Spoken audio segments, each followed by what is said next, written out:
औज़ुबिल्लाहिमिनश्शैतानिर्रजीम बिस्मिल्लाहिर्रहमानिर्रहीम।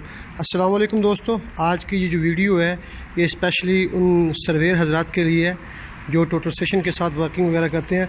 तो ये एक नया टोटल स्टेशन है, हमारे दोस्त हैं वो इस पर काम कर रहे थे। तो इसका नाम है जियो मैक्स। इसमें प्रिज्म वगैरह तो वही है जो लाइका और सोकिया में यूज़ होता है, मगर ये टोटल स्टेशन जो है ये बिल्कुल एक बहुत अच्छा टोटल स्टेशन है।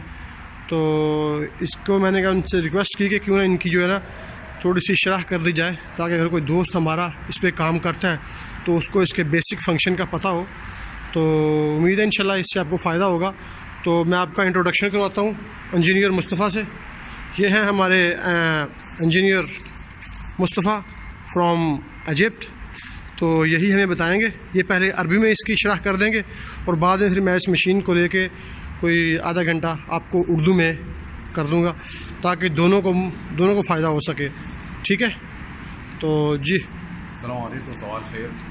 انا مصطفى السيد، موجود حاليا بالسعوديه، وان شاء الله النهارده هنبدا في شرح جهاز جو ميكس زوم 35 زي ما هو موجود معانا دلوقتي. جهاز جو ميكس انا حاليا نصبت الحامل تمام، والجهاز موجود عليها. هنبدا بس اللي هنفتح الجهاز من زرار الباور، هندوس عليه دوسه كبيره لحد ما يفتح معانا ونشوف التلت هل الليفل بتاعه مظبوط ولا مش مظبوط، ونبدا نشتغل عليه. طبعا الجهاز في المجمل بتاعه اللي هو جهاز زي اي جهاز، والجو ميكس يعني واخد من لايكا واخد من سوكيا، فاللي اشتغل على لايكا هيعرف يشتغل عليه، واللي اشتغل على سوكيا هيعرف يشتغل عليه. اللي هو جهاز سهل جدا، بس هو بس عايز ترتيب في الشغل بتاعه مش اكتر يعني. وجهاز ممتاز الحقيقه يعني. فدلوقتي انا فتحت الجهاز تمام، الليفل بتاعه مظبوط وكل حاجه، وبعد كده ادوس اوكي.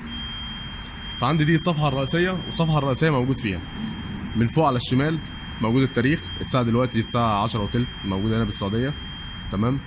وده هنا بيقول لي النمبرز اللي انا مخلي الجهاز بتاعي على النمبرز. بعد كده بيقول لي دي باكج رقم 1 الصفحه الاولى.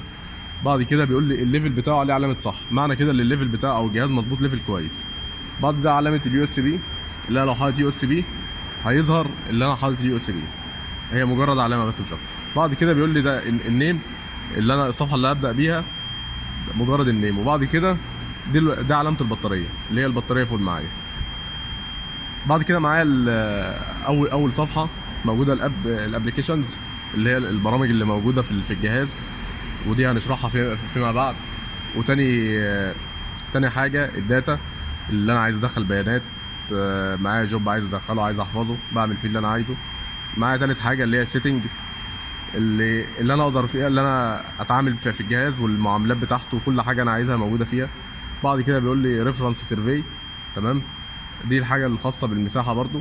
بعد كده خامس حاجه معايا الترانسفير اللي هو خاصه اللي انا مثلا عايز معايا فلاشه عايز اخد من عليها بيانات، الجهاز اطلع من عنده بيانات، كل ده هنشرح فيما بعد يعني. بعد كده التولز اللي خاصه في البيان تمام.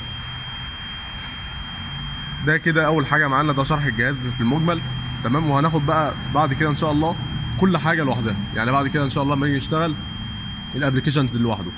فهنفتح اول حاجه اوكي.